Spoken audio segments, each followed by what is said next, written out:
Indian സ്വാതന്ത്ര്യ സമര ചരിത്രത്തിലെ ധീര പോരാളികളായ ഭഗത് സിംഗ്, സുഖ്ദേവ്, രാജ്ഗുരു എന്നിവരെ ബ്രിട്ടീഷ് ഭരണകൂടം തൂക്കിലേറ്റിയത് 1931 മാർച്ച് 23-നാണ്. ഇന്നത്തെ പാകിസ്ഥാനിൽ സ്ഥിതി ചെയ്യുന്ന ലാഹോർ സെൻട്രൽ ജയിലിൽ വെച്ചാണ് ഈ 3 പോരാളികളെയും തൂക്കിലേറ്റിയത്.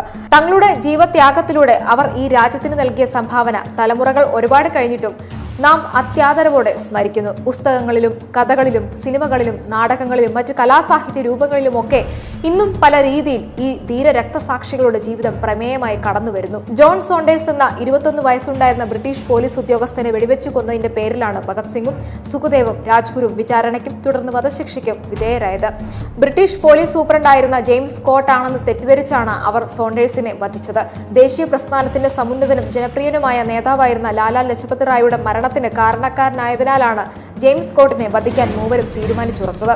ലജ്പത് റായിയുടെ കൊലപാതകത്തിന് പ്രതികാരം ചെയ്തു എന്ന് പരസ്യമായി പ്രഖ്യാപിച്ച ഭഗത് സിംഗ് തുടർന്ന് മാസങ്ങളോളം ഒളിവിൽ കഴിഞ്ഞു. പിന്നീട് 1929 ഏപ്രിലിൽ സഹപ്രവർത്തകനായ ബടുകേശ്വർ ദത്തിനോടൊപ്പം പ്രത്യക്ഷപ്പെട്ട ഭഗത് സിംഗ് ദില്ലിയിലെ സെൻട്രൽ ലെജിസ്ലേറ്റീവ് അസംബ്ലിയുടെ കെട്ടിടത്തിൽ ബോംബ് വയ്ക്കുകയായിരുന്നു.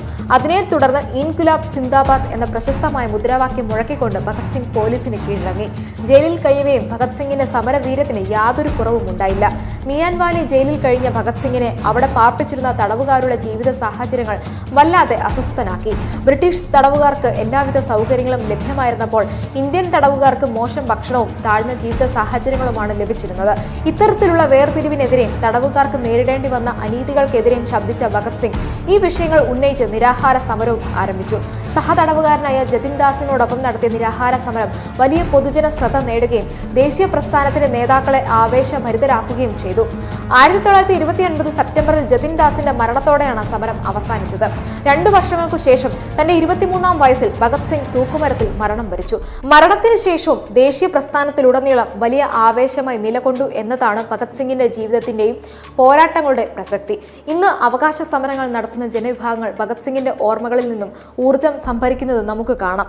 കൊലമരത്തിന് മുന്നിലും ഭയചകിതരാകാതെ, മുഖം കറുത്ത തുണി കൊണ്ട് മൂടാൻ അനുവദിക്കാതെ, ഇൻകുലാബ് സിന്ദാബാദ്, സാമ്രാജ്യത്വം തകരട്ടെ, ബ്രിട്ടീഷുകാർ ഇന്ത്യ വിടുക എന്നീ മുദ്രാവാക്യങ്ങൾ മുഴക്കിക്കൊണ്ട് സധൈര്യം മരണം വരിച്ച ഭഗത് സിംഗിന്റെയും സുഖ്ദേവിന്റെയും രാജ്ഗുരുവിന്റെയും ഓർമ്മകൾ ഇനിയും എത്രയോ കാലം നമ്മെ പ്രചോദിപ്പിക്കുമെന്ന കാര്യത്തിൽ സംശയമില്ല.